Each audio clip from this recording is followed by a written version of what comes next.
This is Wyoming Rick Treasure Reveal. What time is it? It's nickel time. One of my favorite coin denominations to go through. I love searching for nickels. Love finding them more nickels, them buffalo nickels, them proof nickels, them rare S nickels.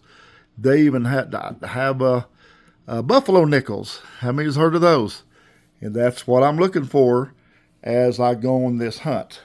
What it amounts to is, if I can get my coins without being in a row, that's what I prefer to do. Because you don't have to sit there and unroll them. And I like putting them on the table. This is $100 worth, which is 2,000 nickels. And I can scan the tops. I just dump these on here. And I can see if there's anything worth keeping. Well, anything from 1959 on down. Now, here's a nickel. Let's see what we got here. They get a little brighter light on this, I think. That's a 1963. That's not what I'm looking for, but it's still pretty old. But yeah, you know what I'm looking for. So here's another nickel. It's not old. Here's 1941. This is an example of why I like to do this. 1941 in the house. Let's see if it's got a mint mark. If I can talk right. It is a Philadelphia. So I'm going to put this on the save and pray. So $100 worth of nickels amounts to 2,000 nickels. I like to try to find at least one keeper per 100 nickels if possible. This bank where I got them from today, I do pretty decent on nickels from this bank. So I'm going to get on the hunt here and see what I can find. And as you noticed, I already found one. Let me look for a couple more while we're sitting here. 1969. I'll zoom it in a little bit. You can see it a little more. 1969. It's not what I want to keep. 1994. Definitely a non-keeper. Tell me what you like. Tell me what denominations you like to hunt. What is it when you coin row hunt or coin hunt that you like to find? Or look through. What is your favorite? I ordered a $1,000 bag of, not bag, but a box of $50. It's supposed to be coming from the Fed. They should be here anytime. I'm looking forward to doing a video on that. See what I can find there. And hopefully I find a bunch of silver. I'll know once I get it. So far, just the 1941. There's 1964. I'm just scanning the top for a minute. I'll keep you here for a couple more minutes, and then I'll go on the hunt and bring you back in when I find something worth keeping. Okay. Get over here and scan this top. See what we can find. It's cool to do it this way. It's just really cool. I like doing it this way. It's just a lot more fun. And I leave my ones that I'm not going to keep. I've got the little paper plate I lay them on. And then I dump them in either in a little tote or I dump them in an empty box or something. And then they go back to a different bank. I have 3 banks in my local area where I dump the coins. I don't dump them at the same banks I get them at because that just wouldn't be courteous. It's just not the way I do it. And I'm assuming most of you out there have the same thought process on that. Right now, I'm not finding a whole lot. 1964s. Those are always numerous, but I will have some good finds. I have no question about it. Another 1964. Okay, I'm going to get on the hunt here. I'm going to go out and I'll come back in just a short period of time with some good finds, I hope. Okay, I've got 3 more finds. Let me get this adjusted. 1954. And it is, let me see what the mint mark is before I put it in front of the phone. It is a D. A D for Denver. So that's my second find.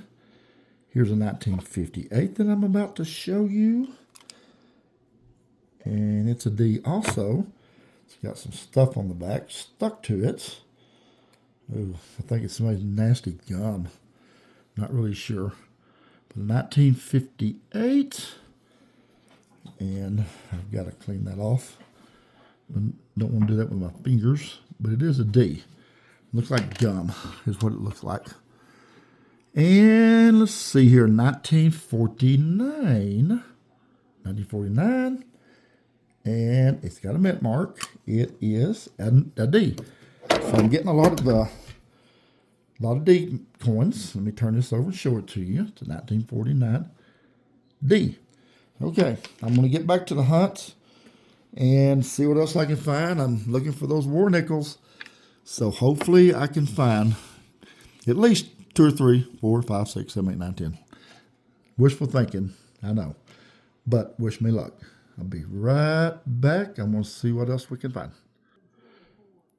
I found 4 more keepers. I'll show you what we got here. 1948. And it does not have a mint mark. So that's keeper number 5. Keeper number 6 is a 1958. And it has a D mint mark. That's keeper number 6 actually. Keeper number 7 is a 1956. Turn the zoom up on this. And it is a Philadelphia. 1956 Philadelphia. And keeper number 8 is a 1946. Missed the war nickel by 1 year there. That's kind of a shame. Zoom that back in. Get it focused. 1946, and it looks like an S. That's what it looks like. So that's 8 so far. And I do keep these, but I'm not counting it as the regular nickel keeper. Got us a Canadian nickel. Seems like I'm finding quite a few of those here lately, especially Canadian pennies. I find a lot of those. And so far, 8 keepers as far as what I'm looking for goes, and 1 Canadian nickel. I'm going to get back to the hunt and see what else I can find. Here's a 1958. I just pulled off the pile, and it is a D mint. So that's 9. I'll hunt through a couple of more. I got you here. A couple of more handfuls. I'm pulling one about every 2 small handfuls. That's about what it amounts to. And 1961, something I don't keep, so it's going to go in the discard pile. 1988, it looked older than it really is. Okay, I'm going to get back to the hunt. I'm going to see what I can find, and I'll bring you up to date in just a jiff. Well, I've got about 2 more finds here. This is one of those bags that I could nickname few and far between. So anyway, I did find a 1939. It's the oldest nickel I found. And it does not have a mint mark. I've already checked it out. So that's number 11 or, yeah, number 5, number 10. That's it so far. 10. Yeah, it's been, as I said, few and far between. 1946. And it's a Philadelphia. So that's find number 11. And I did find another Canadian nickel. So flip this over and let's look at it. It's a 1982. So yes, if I had a nickname to put on this bag, I'd call it few and far between. It sure is not producing very good, but every once in a while you get bags like that, and it could be somebody else's dog. I mean, that's very possible. Anyway, I'm going to finish this up, and I'll get back with you with the final results. Okay, here I am with the final results. Like I said, I couldn't name this nickel hunt few and far in between. This is my finds. I found 12, which is not very good for a 2,000 nickel hunt. That's about 1 out of every 165 nickels. That's not good. But it happens sometimes. You got to take the good with the bad. That's the way it is. 1939, it's a no mint. And then I had 5 1940s.